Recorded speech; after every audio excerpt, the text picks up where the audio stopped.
After long time bike के जो है आज मैं मेजर सर्विस करने वाला हूँ। यहाँ से आइडिया लग रहा होगा अभी तक मैं क्या कुछ कर चुका हूँ। मैं आपको पहले रियर से एक्सप्लेन कर दूँगा बेसिकली फर्स्ट मैं क्या करने वाला हूँ, जहाँ मुझे कुछ इश्यूज़ लग रहे थे। तो मेजर सर्विस के लिए भी बता दूँगा आपको कौन कौन से पॉइंट चेक करने होते हैं। तो फर्स्ट मैंने बाइक को स्टैंड किया यहाँ पे और रियर व्हील निकाला है इसका, है ना। रियर व्हील में मैंने क्या क्या चेक किया है। फर्स्ट ऑफ ऑल आपको तो सबसे पहले तो अपने शॉकर्स वगैरह देखने ही पड़ेंगे, ये ठीक हो। मेरे ठीक है, बट ये रस्ट की तरफ मत जाना है, काफ़ी पुराना हो गया ना शॉकर, तो इसलिए ऐसा है। बाकी शॉकर ठीक है इसके। सेकंड आपको चेक करने हैं अपने brake pads, disc brake pads, ये ठीक है। इसको भी थोड़ा क्लीनिंग कर दूंगा ओपन करके, यहाँ की भी क्लीनिंग हो जाएगी। और अब आते हैं जो मेन चीज़ है, बेसिकली रियर में क्या चेक करते हैं। पहले जो सबसे पहले चेक करते हैं हम बैरिंग्स वगैरह, जो हमारे व्हील होता है ना रियर व्हील, उसके बैरिंग्स। बेसिकली ये मेजर सर्विस है, ठीक है। तो इसमें क्या करते हैं हम, ये वीडियो क्यों बना रहा हूँ, ये वीडियो सिर्फ इसलिए बना रहा हूँ क्योंकि मैं लास्ट टाइम एक सर्विस की थी मैंने 2 साल पहले, तो सभी ने कहा था कि इसके मेजर सर्विस की वीडियोस बनाओ। तो मैंने सोचा कि आज मैं कर ही रहा हूँ तो मैं बना ही देता हूँ। बाइक बहुत ज़्यादा गंदी है, लास्ट टाइम इसको वॉश भी करवाएंगे। फर्स्ट सेकंड थिंग जो मैं आपको बता रहा था, बैरिंग्स बेसिकली आप कैसे चेक करोगे। जो हमारा रियर व्हील होता है ना, आप ओपन कर लो, सबसे बढ़िया रहेगा। ये मैंने क्लीन भी कर दिया अपना, इसमें रीपेंट भी करना है एक्चुअल में ना। तो ये बैरिंग्स होते हैं, एक ये बैरिंग होता है यहाँ पे, एक यहाँ पर बैरिंग होता है इसके, है ना। बेसिकली ये वाला जल्दी ख़राब हो जाता है हमारा, but as you guys already know कि ये होंडा है तो इसमें ये प्रॉब्लम नहीं होती ज़्यादा। तो ये जो बैरिंग है बेसिकली टाटा ब्रांड का बैरिंग है ये भी। तो इस बैरिंग को चेक करना होता है, अगर इसमें थोड़ा सा भी प्ले होगा ना तो हमारा जो रियर व्हील होता है वॉबल करता है ऐसे ऐसे। तो इसको भी हम चेक कर लेंगे, ये बिल्कुल ठीक है हमारा। देन यहाँ भी ये ठीक होता है, मोस्टली ये डैमेज कम होता है, ये इसका कवर्ड होता है, ठीक है ना। ये हमने चेक कर लिया। सेकंड थर्ड थिंग आपके डिस्क रोटर, जौन सा रोटर है ये, अगर आप मेरा देख रहे होंगे ना तो ये भी रिप्लेस होने वाला है, बट इसको हम रिप्लेस करेंगे। जो हमारा एक्सपल्स है ना, एक्सपल्स का रियर और फ्रंट दोनों लग जाते हैं हमारे क्रिज्मा में। बेसिकली ZMR का रियर व्हील है।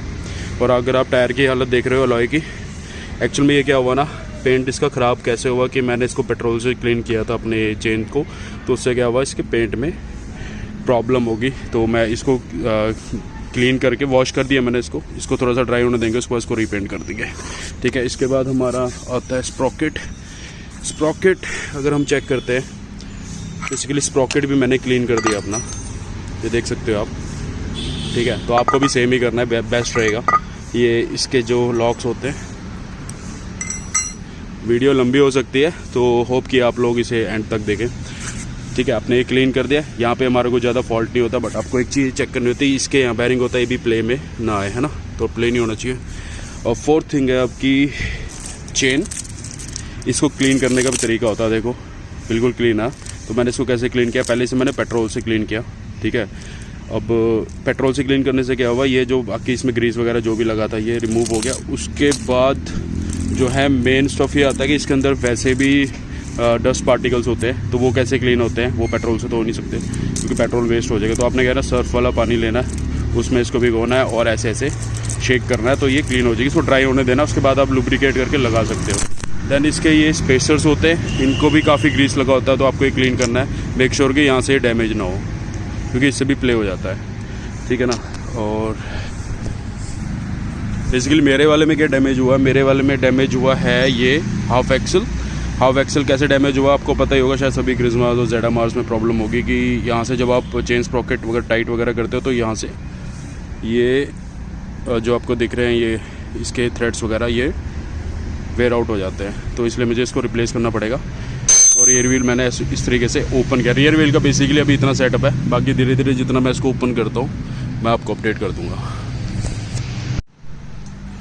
तो सेकंड थिंग ये है कि ये जो मेरी बैटरी है ना, इसमें क्या प्रॉब्लम है कि ये सेकंड रिप्लेसमेंट है इस बैटरी का, एमेरॉन का। और बहुत गंदा एक्सपीरियंस रहा है इसके साथ, क्योंकि फर्स्ट टाइम मैंने जब ये बैटरी ली थी तो ये विदिन ईयर इसमें प्रॉब्लम आ गई थी, है ना। ये काफ़ी मतलब करंट जो है इसका लूज़ हो जाता था, तो उसके बाद मैंने इसको रिप्लेस करवाया। अब रिप्लेसमेंट के बाद क्या प्रॉब्लम हुई, 5-6 महीने बाद ना यहाँ से लीकेज होने इसकी स्टार्ट होगी।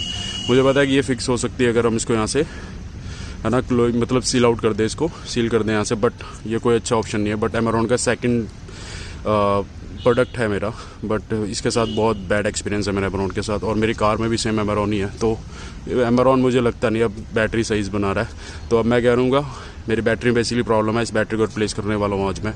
तो इस बैटरी को मैं रिप्लेस करूँगा एक्साइड से। तो देखते हैं, अभी फ़िलहाल तो मैं बैटरी भी आपको चेक करना था कितना वोल्ट वगैरह है, बस जो आपका मल्टीमीटर होता है उससे आपको पता लग जाता है। रेक्टिफायर वगैरह भी आप चेक कर सकते हो, बाइक को स्टार्ट करके आपको पता लग सकता है कि कितना एम्पियर इसमें करंट आ रहा है। ठीक है, आप बैटरी से सेकंड आपका बैटरी रहेगा, थर्ड आपका जितने भी वायरिंग्स है, ये वायरिंग्स मैं 1 बाय 1 चेक करने वाला हूँ। बेसिकली मुझे वायरिंग में तो कोई ऐसा फॉल्ट नहीं लग रहा है अपनी बाइक में, तो बेसिकली मैं बैटरी को रिप्लेस करूँगा। एंड थर्ड थिंग मैं इसमें करने वाला हूँ, जो हमारा ये कार्बोरेटर है, कार्बोरेटर बेसिकली मेरा क्लीन ही है।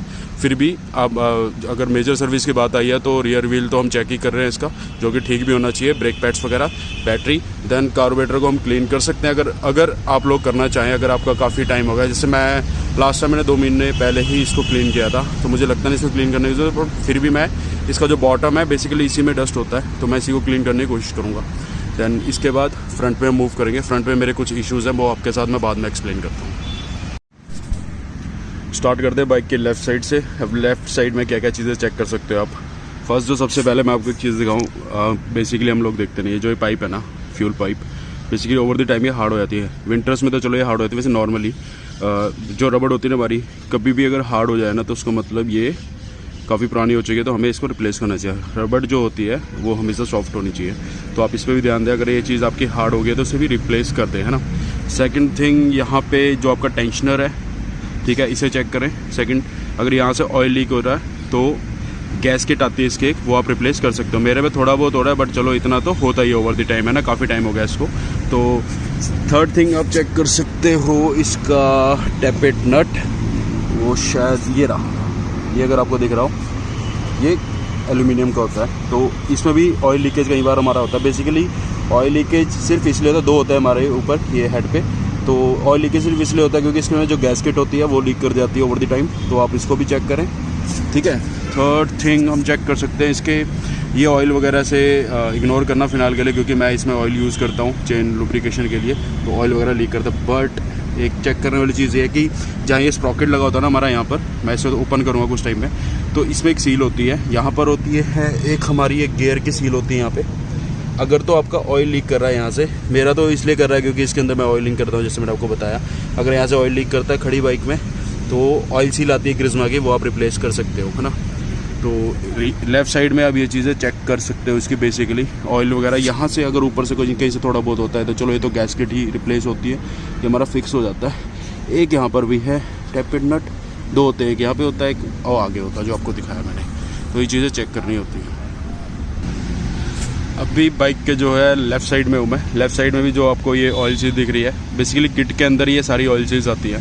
यहाँ से भी कई बार हल्का हल्का लीक होता है, मेरा थोड़ा बहुत हो रहा है, बट मैं क्या करता हूँ कि कई बार मैं इसको यहाँ से भी लुब्रिकेट कर देता हूँ, अपनी जो क्लच वायर होती है, तो इसलिए ऑयल यहाँ पर आ जाता है। तो ये कोई सीरियस मैटर नहीं है इसका, ये यहाँ से तो थोड़ा बहुत होता ही है, वैसे आपको पता ऑयल लीक, क्योंकि ये अगर आपने टाइट नहीं किया फिर भी यहाँ से ऑयल स्प्लिट आउट हो जाता है ना। अब आते हैं मेन चीज़ जो इसकी है आपकी spark plug. Spark plug basically मेरा एनजीके का, आपको पता है कि ये मोर देन 1 लाख किलोमीटर से ऊपर चलता है विदाउट क्लीनिंग, इसको क्लीनिंग की ज़रूरत नहीं होती। तो अगर आपके पास नॉर्मल स्पार्क प्लग लगा है तो आपको इसको ओपन करके इसका गैप चेक करके इसको क्लीन करना चाहिए। मेरे को तो ज़रूरत नहीं है क्योंकि मैंने एनजीके का यूज़ किया, होप आप लोग भी कर रहे हो। और ये तो आपको पता ही होगा, रेसिंग की कंडीशन को ऑयल लगी है, तो इसमें तो कोई फॉल्ट हो ही नहीं सकता। कार्बोरेटर क्लीन करते हैं इसके बाद, ठीक है, दैन हम फ्रंट में मूव करते हैं। फ्रंट में क्या क्या चेक कर सकते हैं। एक चीज़ और, वैसे एक चीज़ मैं आपको बताना भूल गया, बेसिकली स्विंग आर्म होता है ना हमारा, ये भी ZMR का लगा है। क्रिज्मा के जो बुशेस होते हैं यहाँ पे वो अलग होते हैं और ZMR के अलग होते हैं। इसके अंदर रोलर बेयरिंग होते हैं, ठीक है, तो वो क्या होता है, वो जल्दी से वेयर आउट नहीं होते, उनको ग्रीसिंग की ज़रूरत होती है। और जो हमारे क्रिज्मा का जो स्टॉक स्विंग आर्म है उसमें हमें ये जो है जितने भी हमारे बुशेस हैं वो चेंज करने होते हैं, लेकिन ZMR में ऐसा नहीं होता। ZMR में बुशेस ठीक होते हैं क्योंकि ये स्टील के होते हैं आई थिंक, और इसके अंदर रोलर बेयरिंग होता है, जो ये पार्ट आपको दिख रहा है, तो हमें जैसे उसको ग्रीस करना होता है तो काफ़ी अच्छा वो चल जाता है। तो अगर आपके पास क्रिज्मा का स्टॉक है तो आप बुश जरूर चेंज करें जब भी मेजर सर्विस हो, चाहे वो ठीक हो ना हो, चाहे उसमें से एक भी पीस ख़राब हो तो चारों को चारों रिप्लेस करें। 2 बुश यहाँ होते हैं, 2 बुश उस साइड होते हैं, और जो ये आपकी जो भी एक्सल होता है इसको आपको ग्रीस कराना ही कराना है किसी भी कंडीशन में। तो इतना हो गया, बाकी हम देखते हैं आगे कैसे मूव करते हैं, क्या क्या चीज़ इसमें पेंडिंग है हमारी। सो गाइस अभी क्या है, जो कार्बोरेटर है ये मेरी बाइक का नहीं है, ये इस वाली बाइक का कार्बोरेटर है। तो मैंने आपको बोला था कि हम वैसे कार्बोरेटर क्लीनिंग की वीडियो बनाएंगे, हाथ वगैरह सब इसमें मत जाना फेस में, थक गए हैं सुबह से, मेजर सर्विस जो है बाइक की। अब कार्बोरेटर मैं आपको दिखा दूँ, नीचे यहाँ 4 स्क्रू लगे होते हैं जो बॉटम होता है हमारे कार्बोरेटर का, ठीक है। 4 स्क्रू हम यहाँ से खोल लेंगे तो इस टाइप से खुल जाता है। बेसिकली जो सबसे ज़्यादा डस्ट होती है वो हमारी इसी पोर्शन में होती है। तो अगर आप देखोगे ना यहाँ पे, ये टोटली यहाँ पे रस्ट लगा हुआ है इसमें, ये देखो ये वाइट सा भी हो रखा है यहाँ पे सारा कुछ। तो हम इसे क्लीन कर देंगे यहाँ पे कंप्लीट। और अगर आपके इसके अंदर देखोगे ना, मैं इसको 1 बाय 1 खोले तो ये यहाँ पे एक पिन होती है, तो उस पिन को हम पहले बाहर निकाल लेते हैं। यहाँ से हल्का सा पुश करोगे पिन बाहर आ जाती है, ठीक है। ये पिन है, इसको आप साइड पे रख लो। वैसे हमने काफ़ी नीचे कुछ बहुत गंदा किया हुआ तो हम यहाँ पे रख लेता हूँ। ये आपको फ्लोटिंग बोल्ट आपकी मिल जाएगी और इसमें एक छोटा सा पिस्टन होता है, ये वाला, ये पिस्टन, इसे भी आप क्लीन कर लोगे। अभी तो सबको डस्ट में गिर रहा है, पेट्रोल से बेसिकली हम साफ़ करने वाले हैं। फ्लोटिंग बोल्ट होती है, कई बार ओवरफ्लो हो जाती है ना हमारी बाइक, तो इस फ्लोटिंग जो बॉल होती है इसमें कुछ ना कुछ फॉल्ट होता है या क्रैक हो जाती है, तो ये चीज़ डैमेज होने के कारण भी बाइक हमारी ओवरफ्लो होती है। तो इसको हम साइड पे रख लेते हैं, 1 बाय 1 सभी चीज़ों को क्लीन कर लेंगे हम एक बार। और नीचे आपको मेन एंड पायलट जेट दिख रहा होगा, ये हमारा मेन जेट है, ये हमारा पायलट जेट है, तो इन्हें भी हम ओपन कर लेते हैं। So main and pilot jet हम ओपन कर लेते हैं। ये हमारा मेन जेट है, इसको भी साइड पे रख लेंगे। और ये हमारा पायलट जेट है,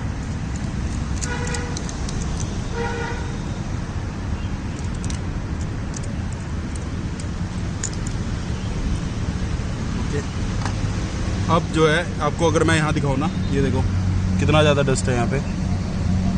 होप सो कैमरा जस्टिफाई कर पा रहा हो, तो बिल्कुल मतलब ये रस्ट टाइप में है ना। तो हम इसको पेट्रोल से क्लीन कर देंगे। ये भी हमारा चीज़ जो है ओपन हो जाती है। इसको ओपन करने के लिए हम प्लायर से खोल लेते हैं। प्लायर क्या है, यहाँ पर अगर आपके पास कुछ ऐसा इस नंबर का चूड़ी पड़ी है तो आप उससे खोल सकते हो। इस तरीके से ये भी ओपन हो जाता है, ठीक है। तो हम ये तीनों जो है क्लीन कर लेंगे। अब हम आते हैं एक मेन चीज़ पे, जो बेसिकली जो आपको ये दिख रहा है ना, ये पिन, ये जो यहाँ पे इसके अंदर पिन है, ये पिस्टन की पिन होती है बेसिकली, जो ये पिस्टन है, ठीक है ना। तो हम पहले इसको भी ओपन कर लेते हैं ऊपर से, इसकी टॉप।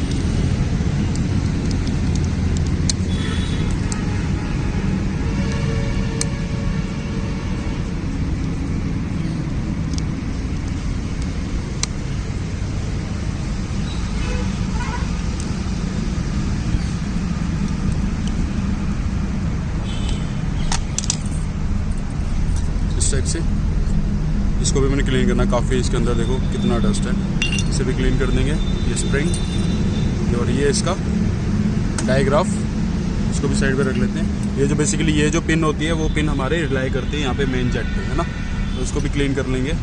और बाकी एक तरह से मैंने पूरा कार्बोरेटर खोल लिया है। और एक चीज़ इसकी मेन होती है, इसका जो एक्चुएटर है, ये है इसका एक्चुएटर। इस एक्चुएटर को भी क्लीन करना होता है, सेम इसी टाइप से एक पिस्टन लगा होता है अंदर। ये एयर का जो फ्लो है, जो गैसेस बनती है, इसको कार्बोरेटर से बाहर करता है। जैसे हमारे बाइक में क्रैंक ब्रीदर पाइप जो आपको दिखाई दे, कार्बोरेटर में हमारे ऑयल आ जाता है, तो ये भी एक तरह एक्चुएटर का काम ही करता है। तो इसे भी हम ओपन कर लेते हैं।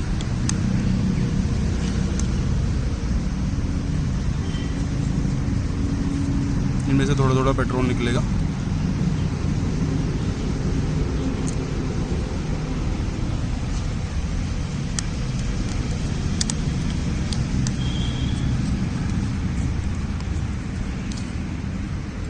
इसके अंदर भी सेम रहता है, स्प्रिंग एंड एक्चुएटर। एक्चुएटर अगर मैं आपको कंडीशन दिखाऊं तो कितना गंदा पड़ा है एक्चुएटर, अगर आपको दिख रहा हो। एक बार इसे हम अच्छे से क्लीन कर लेंगे, उसके बाद आपको फाइनल इसकी एक आउटपुट दिखाते हैं। और साथ में ये चीज़ को भी हमें क्लीन करना पड़ता है, यहाँ पे हमारा चौक लगती है, ठीक है, इसे भी हमें क्लीन करने, क्योंकि अगर ये चीज़ भी हार्ड होगी तो हमारा थ्रॉटल में प्रॉब्लम्स होती है। तो हम पूरे तरीके से इसको क्लीन कर लेते हैं एक बार कम्प्लीटली, जितना भी हमें ये कार्बोरेटर दिख रहा है।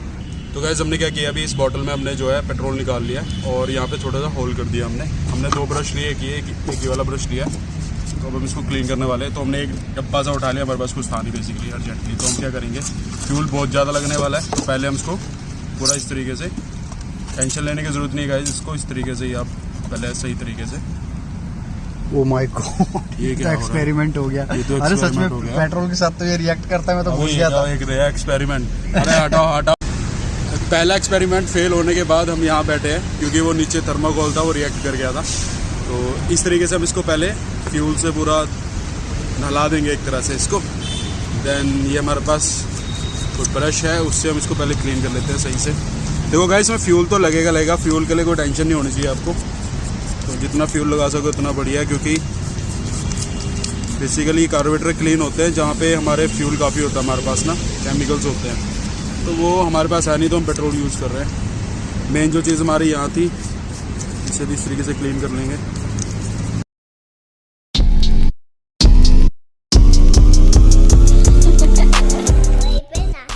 तो ये अब क्या है ना, हमने साफ़ तो कर दिया ऐसे क्लीन, अब इसको हम इस तरीके से स्प्रे कर देंगे।